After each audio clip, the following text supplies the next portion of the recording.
Fanatics.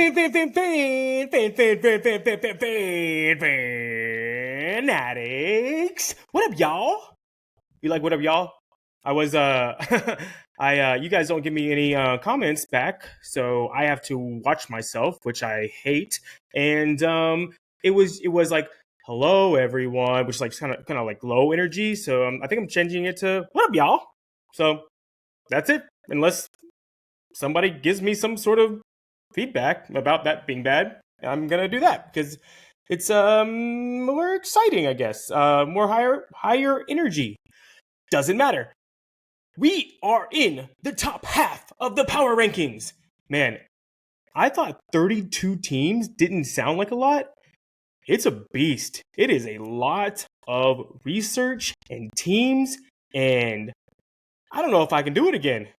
I mean, this is like a fun thing to do, but man, it's a lot of research. Talking about every team, but they're starting to get more exciting because now I get to compliment teams and tell them how great they are because they're in the top half of my power rankings. Most of the teams are going to make the playoffs. If you are doing math at home, you realize that most of my bad teams are in the NFC, right? Everybody, no matter what show you watch, everybody's going to agree that the NFC is worse than the AFC, right? So if you do the math, that means 6 teams are left in the NFC. I have the Packers winning the NFC North, obviously, because I've already done all 4 of those teams. So that means that every team I do from here on out in the NFC, I have making the playoffs, right? So my number 16 team I have making the playoffs, but they're still 16, even though top 14 team makes the playoffs. They're still my number 16 team, and that is the Washington Commanders. So I was thinking about how I would start this, and I think the way that I want to start this is about how we look at narrative. So there's teams that we like that finish the year strong, right? The Jags finished the year strong. The Lions finished the year strong. The Steelers finished the year strong. But the Commanders went 6-1 in a stretch, and that stretch was 5 games before the end of the season, right? And they beat the Bears, Packers, Colts. They lost to the Vikings. They beat the Eagles, the Texans, and the Falcons. They went 6-1 in that stretch, and they lost everyone. They had 20 guys on IR at one time. It was brutal, and that's going with Heineke, Wentz, finally getting over to Howell. They went all sorts of changeover. Logan Thomas got hurt. Brian Robinson was shot at the beginning of the year. Their Chase Young was in and out of the lineup. They had all sorts of problems on the team. So let's take the narrative, right? The Lions, and I don't want to pick on the Lions because I've already picked on them before. They get healthy and go on a run. DJ Chark missed, 7 games? Finally got healthy, they go on a run.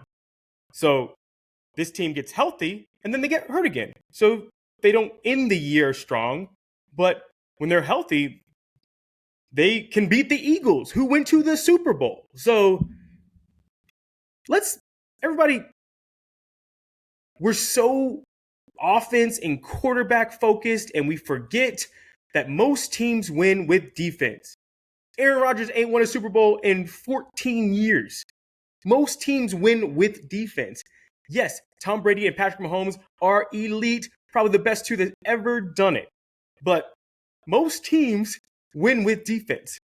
Like, look how many defensive players made All-Pro in the Eagles last year. You win with defense. Yeah, Tom Brady's amazing, but Bill Belichick's still a defensive coach.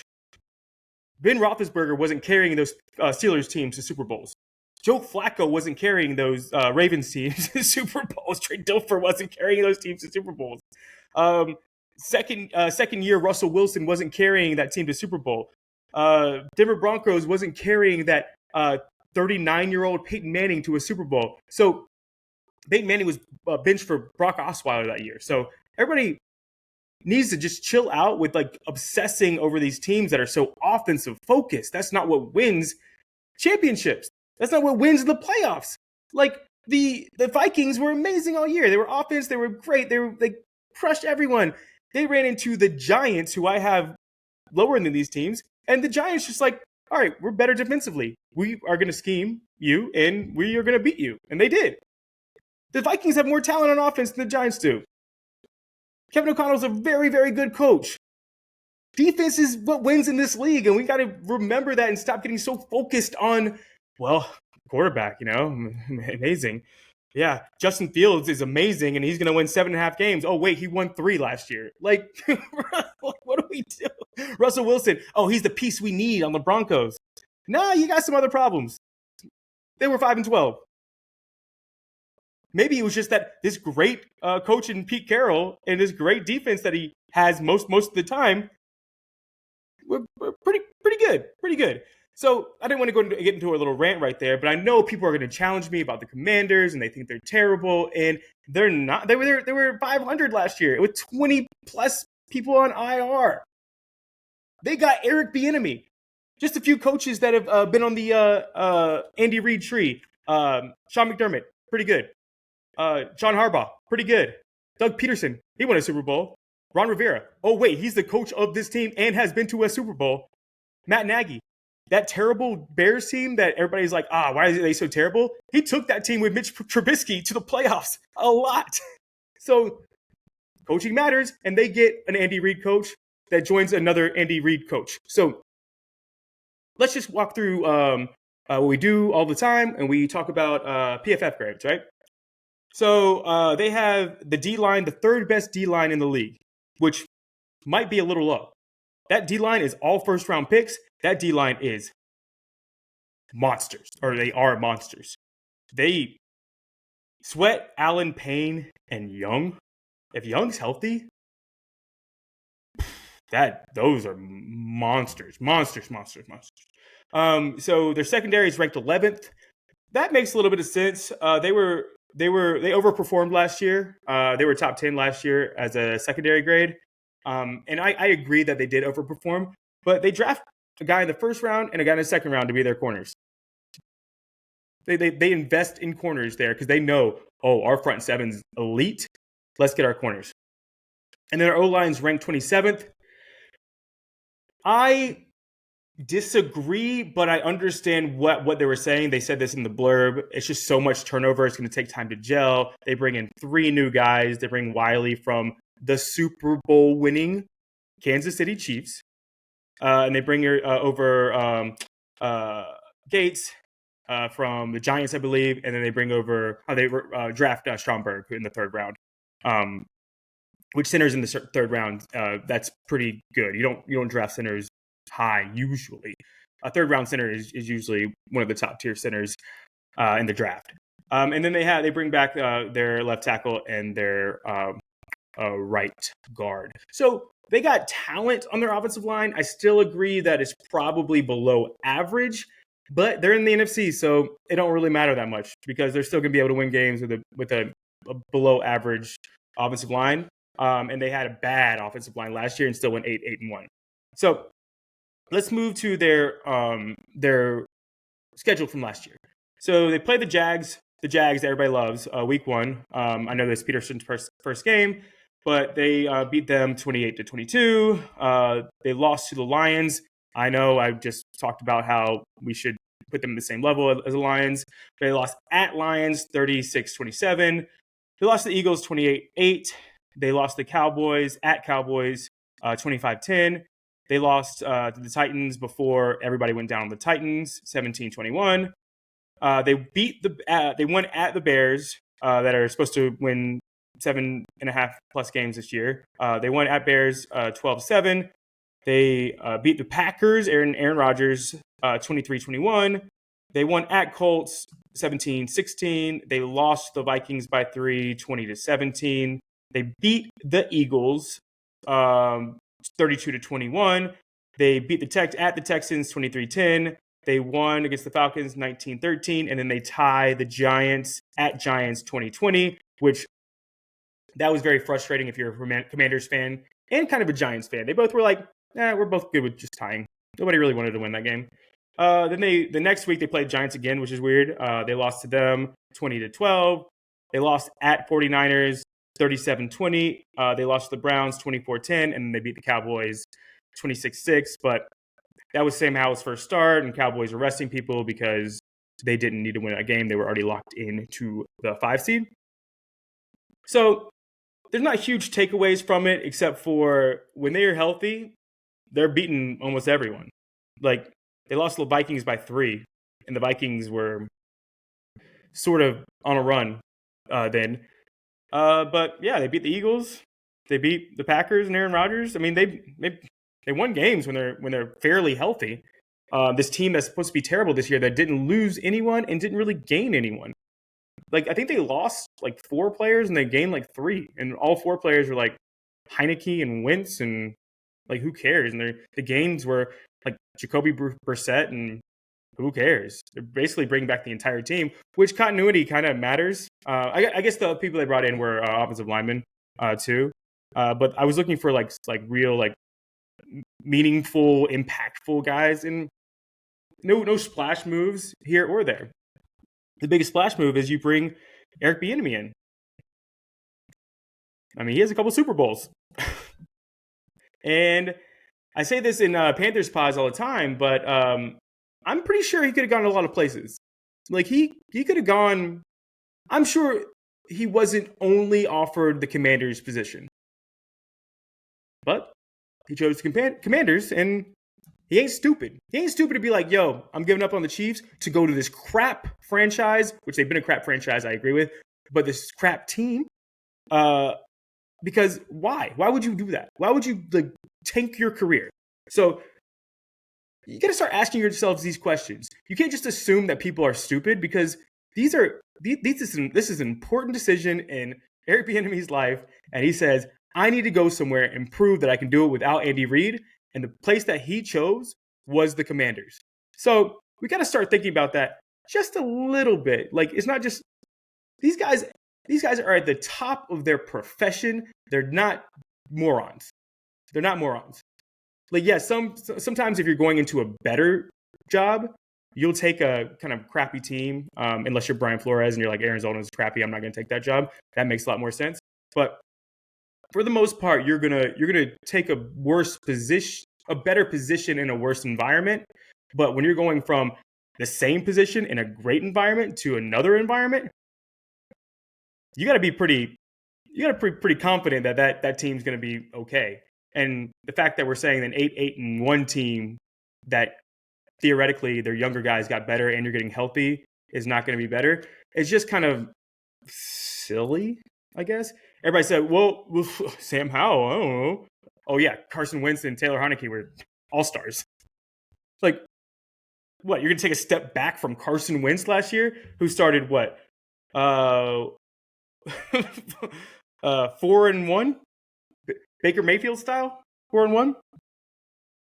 I don't know, man. I don't see it. I think even if Sam Howell struggles,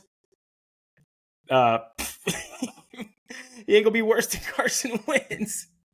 And you get Eric Bieniemy. So let's go into what I have going on this year. So I have the Arizona Cardinals. Game 1, they win. I think they dominate that because that defense is going to own Colt McCoy.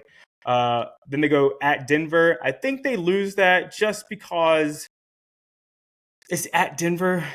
It's a little bit of travel. Mile High is a tough place to play. That's interesting, though, but because I think Sean Payton's still kind of integrating his system. I still have that as a loss. I think they catch Buffalo at home. So I got them as a win against Buffalo. I think that Kincaid's not ready. That offensive line's not ready. Cook hasn't got his reps in. They're basically just going to be relying on Davis and Diggs, which I think Josh Allen might not even have time because the defense is good. I think they lose at Philly. Then they beat Chicago because it's home on Thursday night, and Chicago is going to have to travel on a short week. Then they get a mini bye basically, and then they go to Atlanta. They beat Atlanta because that defense can stop their run game, and if they can't run, they can't do nothing. They go to the Giants. I I have it as a loss. I think it's a loss. I think the Giants.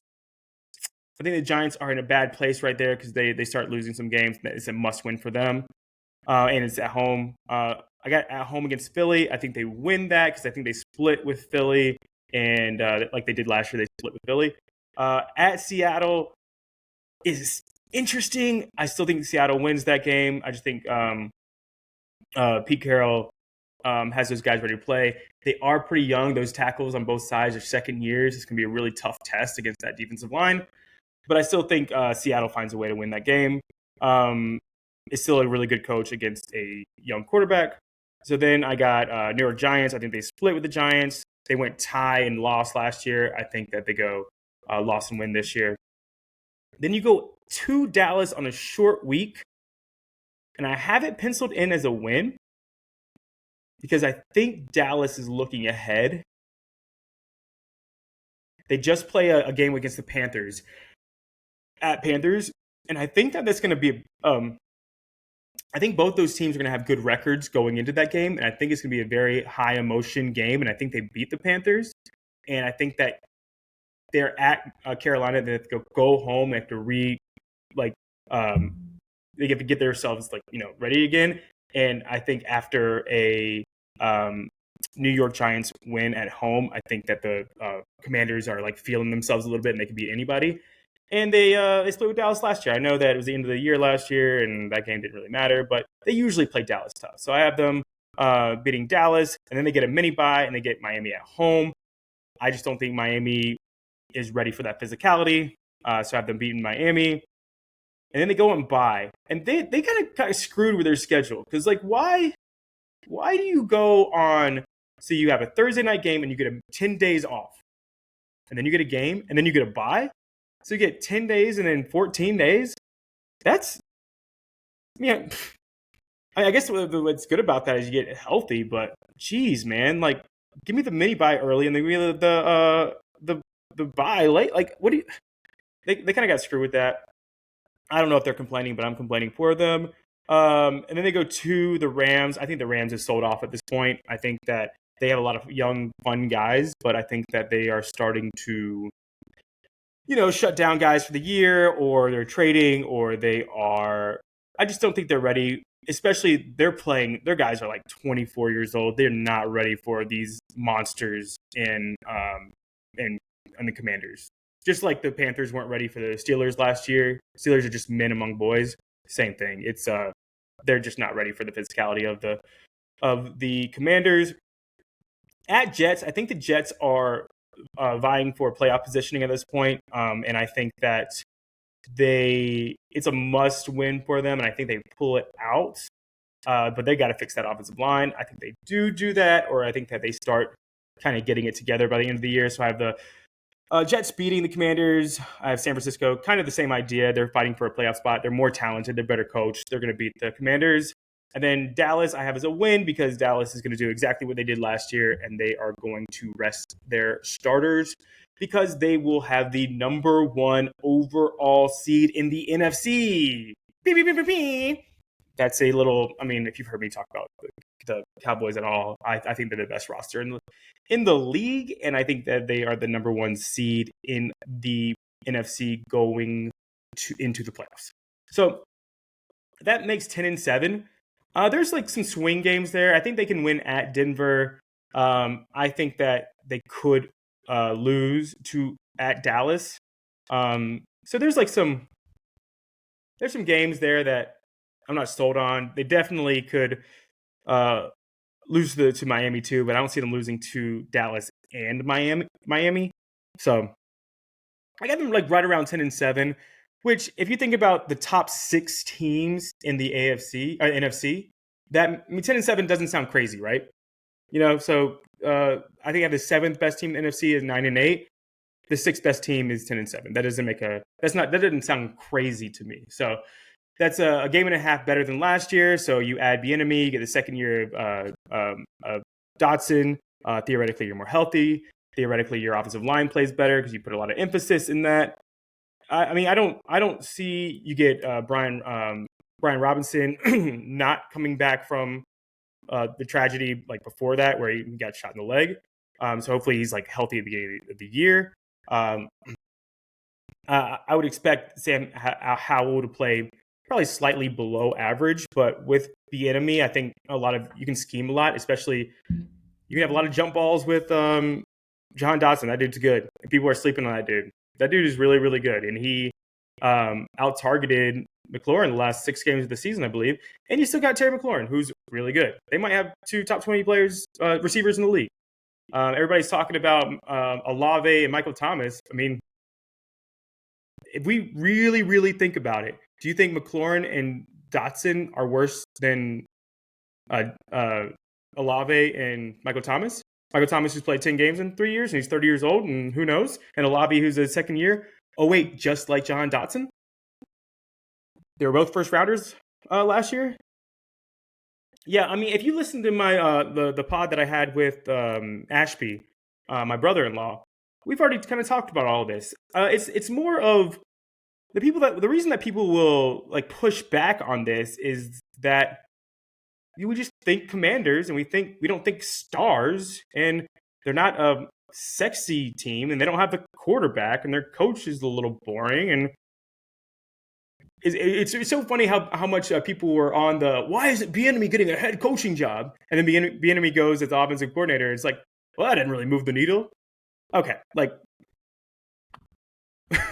does that make sense? Is any of can we just like go to the bare minimum of logic, right? Just the bare minimum. So we say this team was 8-1. This team is getting a better offensive coordinator. This team is getting healthy. This team is getting a better offensive line. This team drafted corners to sit with their other corners that played really well last year. This team lost nobody of any kind of significance. Do you think that team got better? Probably. Do you think that team got better by a game and a half? That sounds logical.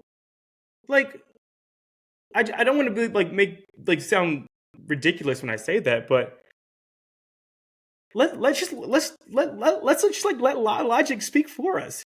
I mean, if you think that the enemy's worse, that they're going to be just as injured last year, that their offensive line, even though they added 3 new starters, is worse, then okay, sure, maybe. And then you think that, I don't know what else Jahan Dotson doesn't get better his second year. Like, everybody else is going to get their sophomore upswing, but not him. Okay, sure. I mean, let's go by your logic. I can't. I don't know what to tell you.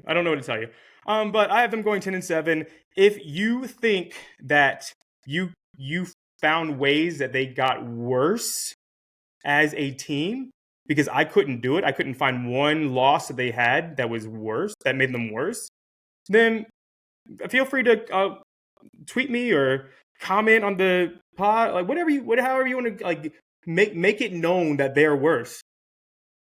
Just let me know, because I don't see it. All I see is maybe the best defense in the league and really, really good offensive weapons and 2 NFL starting running backs.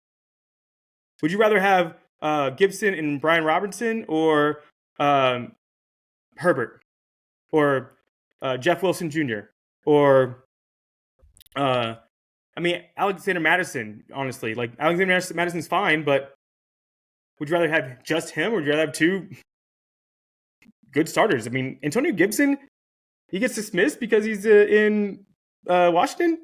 He's been pretty good. He's been really good for that team. That's about all. All I'm going to do is vamp more. The overall point is that they are really, really good everywhere. Everybody's just dismissing them because of the quarterback. But why are we doing that when we have guys in the league like Derek Carr, who's 63 and 79, or Baker Mayfield, who was awful last year, or Desmond Ridder, who was the same area of pick as Sam Howell, or they're everywhere. These quarterbacks are everywhere, and they find what Geno Smith was no one, and he went to a really, really good team. You know what? He was really, really, really good. So,